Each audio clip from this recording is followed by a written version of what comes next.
The desert in general is a weird-ass place, especially at night. I got a story from when I worked at a shitty discount retail store. Be me, 19. Work nights, straightening shelves and helping out with furniture orders during the last few hours that the store is open. It was a pretty busy night, but things slowed down. Just putting back stuff that was left at registers. Finish up a cart full of stuff, go for another. Decide to talk to cashier for a bit to kill a few minutes. As we're talking, the automatic door opens, but we don't see anyone going through it. Assume a stray cat walked by and triggered a sensor. Go back to talking. 5 or 10 minutes pass, and it happens again. What? Radio manager. Let her know the door's acting up. Alright, we'll get someone out to look at it soon. Grab another cart. Start putting stuff back, and straightening up shelves. 9 p.m. rolls around. Closing time. Go up to front to lock door after having the cashier make an announcement to pull any customers to leave. Do a quick patrol of the store. Don't see anyone. As I'm walking past toys, I hear something hit the floor. Loud as hell.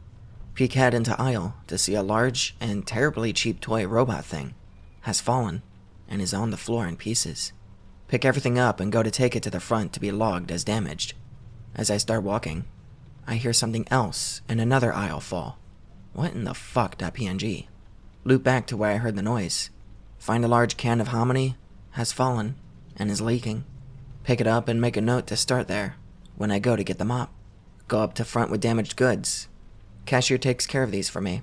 Hear the automatic door motor try to operate, even though it's locked. We both look at it. Hear it start to groan. Look at each other very confused. Go through rest of closing duties. Occasionally hearing small sounds like stuff moving or extra footsteps while I'm walking. Feel very uncomfortable for the remainder of the shift. All the remaining crew, myself, one other employee, and the closing manager, meet at the front to make sure we all clock out and leave together. About fucking time.gif. As we're closing out and taking care of small things, we talk about weird stuff tonight. The cashier left about an hour ago, so I'm hearing from another floor crew person and the manager. Manager says that she saw stuff fall off the shelves while she was doing the final count. Other employee heard noises from the women's bathroom while she was cleaning the men's room. I mentioned the stuff I heard move and fall, and the steps and all that.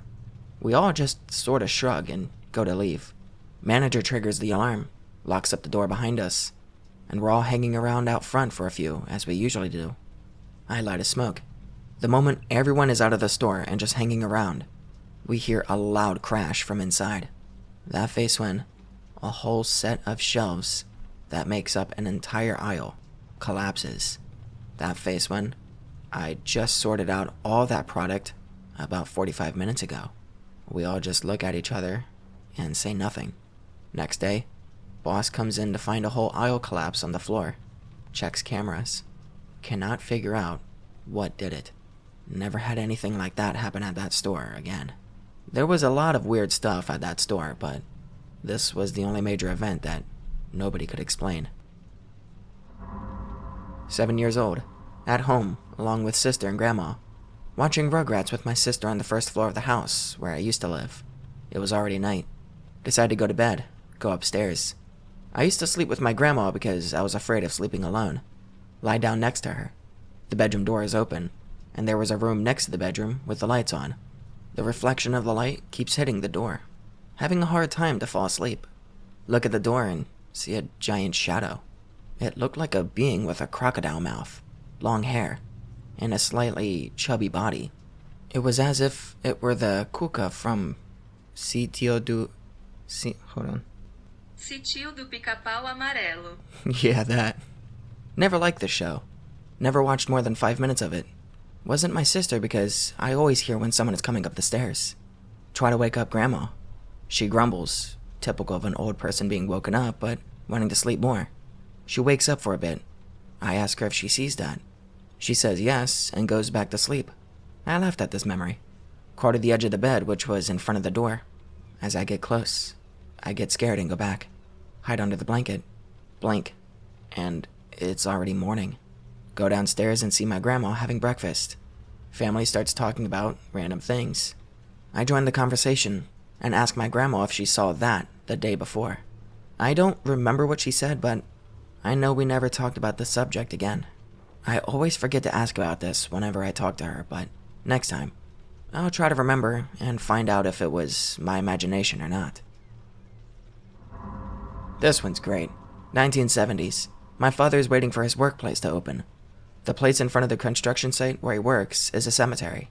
The guard becomes friends with my father, but insists that he already knew him. My father denies it, says that he's new to the city. Sometime later, the guard tells his story of disgrace. The guard recounts that he was young, and his father asked him to buy something. On the way, a voice tells him to bet on a gambling game in Brazil, because I'm not gonna try and say that. He obeys and places the bet according to the animal indicated by the voice. He arrives home, keeps the bet ticket in a small box, buries it, as the voice instructs. He gets beaten by his father for not buying what he was supposed to, but he doesn't say anything about the ticket. He goes to sleep, wakes up to heavy rain and gets upset for being beaten and losing the ticket, as the rain undoubtedly destroyed it. In the morning, he digs the hole, and the ticket is intact. Later, he discovers that he won. The voice continues to appear, and he keeps winning a lot of money through games and coincidences. He is the first in his village to have a bicycle when it was a luxury item. One day, the voice says it will give him the final prize, and he will be rich forever.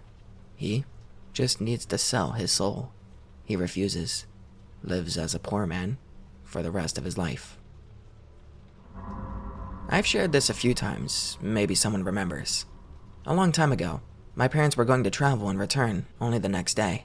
Since I was afraid to stay alone at home and had no one to stay with me, they suggested inviting some friends to sleep over. I invite my 3 best friends. We play video games until late. We decide to have a mini tournament of Naruto Ultimate Ninja 3. The one who loses the most matches will have to sleep alone in the living room. Friend named Luca loses and goes, although he's clearly scared out of his mind. We go to sleep. The next day, there's no sign of Lucas. No sign of him entering the house either. No one ever saw him again after that. There was an investigation at the time, but I think it led to nothing. I remember his mother waiting for us at the school gate every day, desperately asking where her son was. It got to the point where my parents thought it was better to transfer me to another school, and I ended up losing contact with everyone. Be me, working at a construction site in 2002. At the dormitory, craving for a smoke.mkv. Step outside, light up a cigarette. A shiver runs down my spine. What the hell is happening? Look up. A fucking gargoyle on the roof. Almost shit myself. The gargoyle has rattlesnake skin. Fuck this. I'm gonna speak my mind. Tell the creature to screw off because it doesn't belong there. It disappears. Oh shit.jpg. Finish my cigarette. Go back to my room. Sleeping like a log.avi. Wake up the next day feeling like I've just been beaten up. Yes, I've fought before, and I know what it's like to have a battered body. Body aching. Screw work. Spend the whole day in pain. That same night, I walk outside, looked at the spot where the gargoyle was, and apologized. Nothing like that ever happened to me again. Sometimes, I think it wanted to be my Pokemon. 20 and something years old, living with my mother. Wake up in the middle of the night with a strong pain in my arm. Realize I can't move it. Try to move and can't. Feel it being forced and more forced against me. Arm completely twisted. Very intense pain. Start screaming. Get up and try to run up the door. My mother wakes up and rushes to the door of my room. For some reason, she can't open the door, and I can't reach the door. Mother forcing and me struggling to escape from it. Tell my mother that it seems like someone is there with me. Mother in tears starts praying. Break free from the thing. Mother manages to open the door. We spend a few days traumatized and not sleeping well. I had already told this story, and many strange things have happened and appeared to me. Going back home yesterday, 4 a.m., drunk as hell, turning the street corner of where I live, see a flame, put on my glasses to see better. It's a damn candle. A single one on the sidewalk, lit and alone. Start tearing up, feel an irrational terror. Run the rest of the way home. Enter my home, all dark. Go to my room. Feel like I'm going to turn on the lights and encounter myself lying in bed. Extremely freaked out. Turn on the lights and nothing happens. Look at the shelf near the computer. A damn cat staring at me. What the hell is this? The cat runs away and jumps out the window. Mind full of fucks. Friend of mine works at a funeral home. Night shift. Gets a call saying there's a body coming up. The van arrives and delivers a body for preparation. It's a man appearing to be around 50 years old. He places the body on the stretcher for cleaning. He has the habit of talking to the bodies while doing the job. Engages in conversation with the man's body for about 10 minutes. Finishes draining the blood and cleaning. Puts cotton in the mouth and nose. Arranges him in the coffin. Says goodbye before closing the coffin. End of his shift. Goes home. Time to sleep. In the middle of the night, he wakes up with sleep paralysis. Hears a voice saying, "Thank you for the conversation. I needed that." Help me understand something. December of yesteryear. My family decides to visit one of my uncles. Grandfather lives nearby. His father is a 30-minute walk or 10 minutes by car. I decide to spend a few days with the old man. Basically, we just chat, play cards, eat, smoke corn husk cigarettes, and drink. A few days before Christmas. Wake up in the middle of the night to a strange noise. The noise sounded like several stones falling on the roof. Wake up my grandfather. He gets worried about the noise of the stones on the roof and grabs his shotgun. It seemed like several people were throwing stones, but we didn't hear any footsteps or voices. My grandfather fires warning shots. Nothing changes. Stones keep falling on the roof for a good while. The sun comes up. The stones stop falling on the roof. What the hell could have happened, folks? The stones seem like gravel used in construction. Have you considered hail? Because it was December? That face one can't even wage slave in peace. 2 years ago, friend with only a high school diploma and a few years of odd jobs. Looking for jobs in any field. Cemetery hires him as a gravedigger.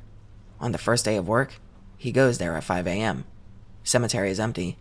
Only a few random employees at the entrance. Goes to the locker room. Locker room far from the entrance. Absolute silence. No one around. Takes the uniform and starts changing clothes. After taking off the shirt, he gets an extremely strong punch in the back. Runs away with all of his might. Runs shirtless through the entrance. Leaves the shirt and other belongings there. Never had the desire to go back for them. 15 years old. At school. Mid-year. Go to the bathroom.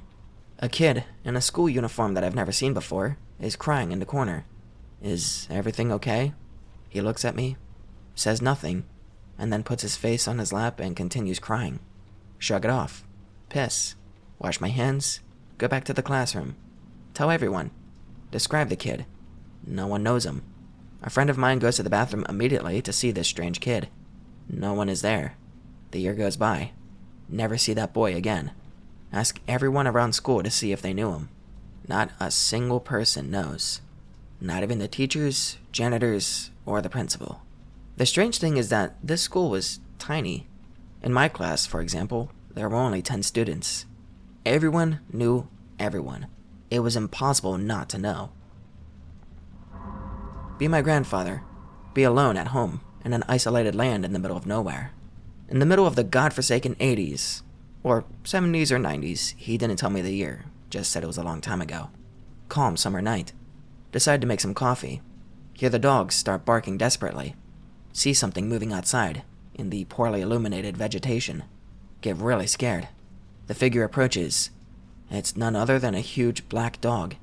Gigantic. Almost the size of a freaking horse. As the creature gets closer to the window, the dogs surround it barking, but none of them attack. Throw boiling water at the creature when it gets closer. The creature goes away, chased away by the dogs. He was going to tell more, but then my uncle suddenly arrived out of nowhere, interrupting the conversation to talk about some boring stuff, and I didn't bring up the subject again. Uncle confirmed for a huge black dog. 2005. Coming back from school, walking alone. When I'm almost reaching my apartment building, I spot a black thing hovering in the sky. UFO in the classic saucer style. I'm in disbelief, just staring for a while. Run up the stairs to my apartment, then grab my binoculars. When I look out the window, it's no longer there. What I found strange is that it was vertical, not horizontal, like all the reports or images. 2014. Almost 5 p.m. Waiting for my friend in his backyard. I see two balls of light in the sky, flying at a very low altitude.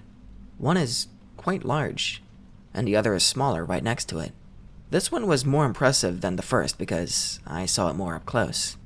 It was a very strange light, and since it was still daytime, the light wasn't supposed to be like that. And it wasn't just me who saw it. People passing by on the street were also astonished. I've told this story a few times in here, but I like talking about it. I miss when this used to happen. A few years ago, probably 2013 or 2014.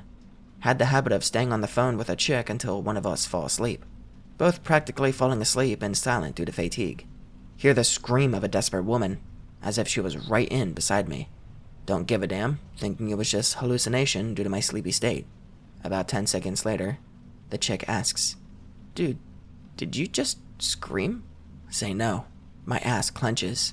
I'm 100% awake because of fear, and I get the hell out of the room. A detail that might be useful is that, in my house, we jokingly called this room the mess room. There was a computer, an old sofa where I was lying down, and lots of junk. Cabinets, wardrobes we didn't use, books, and all kinds of things that we were unsure whether to throw away or not. They say this kind of thing can attract spirits, but I'm not sure. As days went by, I started seeing some strange things in that room, but mostly hearing, not seeing. I spent all my free time in there since the computer was there. Watching TV in the living room, decide to grab a snack. Go to the kitchen, which has a door facing that mess room. See a female leg strangely similar to my mother's walking there, but I couldn't see anything else of the body except the leg. It's not like it was a floating leg, it's that I couldn't process the rest.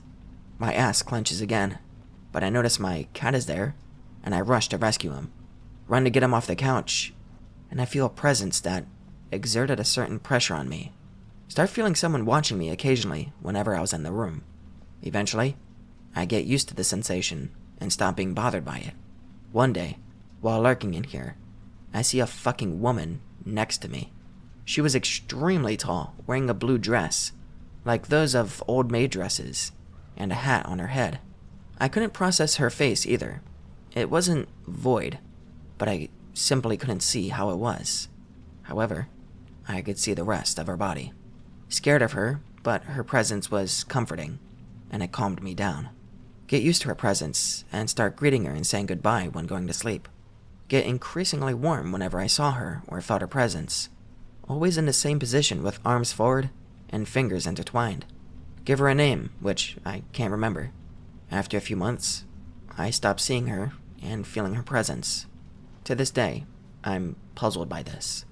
I really want to know who this woman was and why she gave me this peace without ever having a word with me, or at least nothing I've heard. At first I thought she was the woman that screamed, but now I believe not because she was always so calm, while the other one was desperate. I also believe that the legs weren't hers, as I saw the legs and not the dress, which covered her entire body. Any ideas on this at all? Haven't told this story on here in a good few years. And even prior to that, I've told it to very few people I know personally.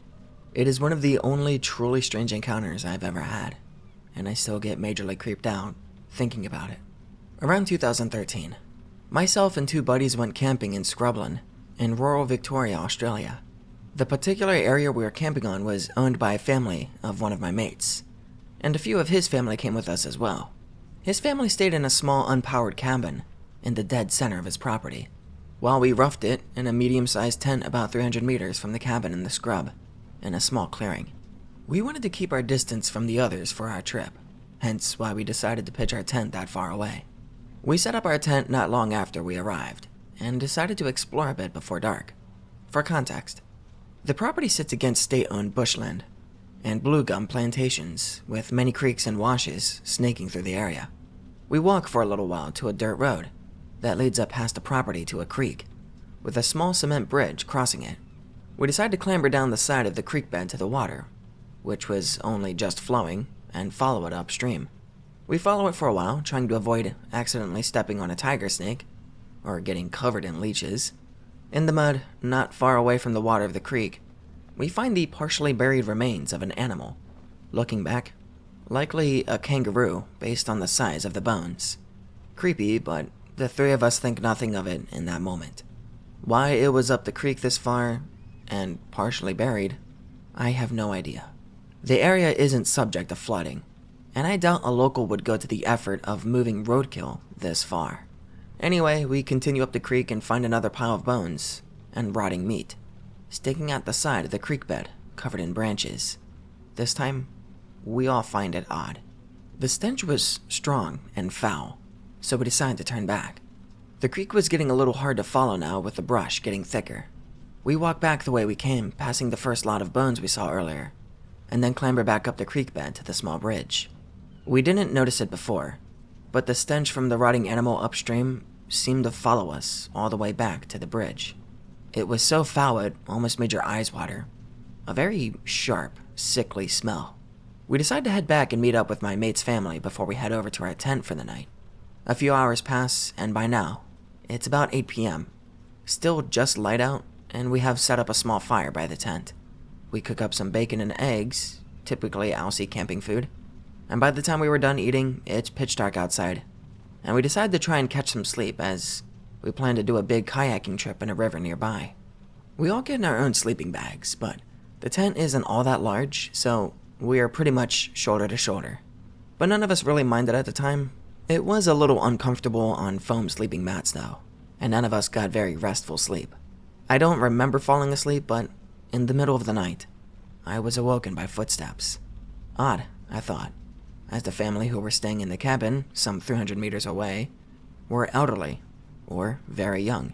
Why would they walk all the way out here to our tent in the dead of the night? And I didn't see any torchlight. I checked my watch. It's around midnight. The footsteps were faint, but the night was rather still, and I could hear them crunching around in the dark, slowly moving past our tent. I had trouble sleeping, and so I laid there, awake, listening. As I'm drifting back to sleep, I'm jolted awake by a deep, guttural growling. It absolutely scared the shit out of me. I felt completely paralyzed in fear.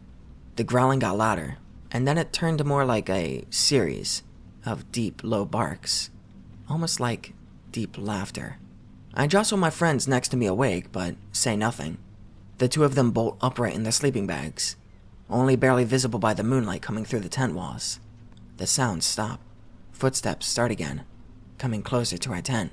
They were heavy and had some delay between each step, as though whoever, or whatever it was moving slowly, carefully choosing each step. For added context, the only animals that I know that are found in the area are possums, koalas, and kangaroos. Probably foxes and rabbits too. For those unfamiliar with kangaroos, when they hop at a full sprint pace, it can sound like a human running. This sound wasn't that. It was heavy and almost methodical. The steps stopped. I'm not sure how far from the tent, and whatever it was started growling again. It was deep, guttural, and raspy, and slowly began changing pitch before it finished with a loud echoing hoot or a holler. We were all silent, sitting up in our sleeping bags, facing the way the sound came from. We didn't hear any more footsteps, but the brush was rustling softly where the call came from. The forest was silent for a while, and we started to whisper to each other. Lots of cussing and "what the fuck was that" was said, as quietly as we could. One of my friends, bless his heart, was so taken by the sound, he just had this wide-eyed pale look on his face, and he never said a word. Out of nowhere, while we whispered quietly, we heard another deep sound that ended with another loud and echoing hoot or bark in the distance, far out into the scrub, as if an answer back to whatever was sitting near our tent. We fell silent. The footsteps near us started again, and they began to pace around our tent. Slowly, whatever it was made a full circle around us, deeply growling and gurgling to itself. It's hard to explain these sounds in words, but it was unlike anything I've ever heard before, or since. Nothing like the usual koalas or possum chatter. The footsteps would continue, then stop, before it called out again, only for a response to call back from what we assumed to be a few hundred meters deeper into the forest. Occasionally, in the distance, where the other thing was calling from, we would hear a large crash or bang, like a rock or branch being hurled against the foot of a tree or the ground. It would echo and fade, like the hooting and barking. Eventually, after what felt like an eternity, the footsteps grew further and further away until we couldn't hear them anymore. I checked my watch, and it's only just past 1 a.m. It felt like we were sitting, listening to us be surrounded for hours and hours. We still heard a call or two in the distance, but eventually it faded away, and the forest was silent again. All three of us were obviously pretty shaken, and we slept very little, if at all, the rest of the morning. Eventually morning came, and we got out of the tent tentatively, had our morning piss, and packed the tent down as quickly as we could. We were mostly silent, not really in the mood yet to discuss it. We had a quick look around the area, which we heard the footsteps and strange sounds, but found no evidence of tracks, to our knowledge at least, as the ground was well covered in fallen leaves and bark. We walked our stuff back to the cabin and hung around for a while, until my mate's family got up. We made coffee, not that we really needed it. We were still wide awake from the events earlier in the night, and spoke quietly about what happened. We were sure it wasn't a kangaroo or koala, as we had all heard the sounds they make on other trips outdoors. It was like nothing any of us had heard before. I even struggled to this day to find recordings online, even when researching for more paranormal answers. When the others woke up and came out of the cabin, we coyly asked if they had heard any noises during the night. They did not, of course. Not much happened after this. We got packed, headed out, did our kayaking trip, on very little sleep I might add, and I'll admit, the three of us did keep looking over our shoulders into the bush, aside the river as we went upriver, pretty paranoid from the night before. My two friends have since showed little interest in discussing the events of that night since then, and often shut down the conversation about what may have made the sounds. Of course they do, as always. To this day, I still don't have an answer. I don't like to jump to the cryptid answer, but I'll admit it has crossed my mind many times. Bigfoot, Yowie, whatever, I'm not sure. It's a big jump to put a name to something we never saw. Has anyone else ever had a similar experience in Australia? Be me. Try to sleep. Have window open for cold air. Glance out window. There's nothing outside. But there's also a bleeding body outside, just hanging there. Except there isn't. I don't actually see anything. Except I actually see it. But I don't see anything. I get up and close the window and pull the curtain over it. As I reach for the window, I am 100% certain it will break through the screen mesh and go for my hand. Only I know nothing is there. I can't see anything there. Only I know it's there. I can see it there. Window closes without issue. Curtain closes without issue. Lie back down and try to sleep. So yeah, not sure if it was a waking dream. I could clearly see the body outside my window, except there was also clearly nothing there. I was seeing two entirely different things at the same time. It wasn't overlaid over one another.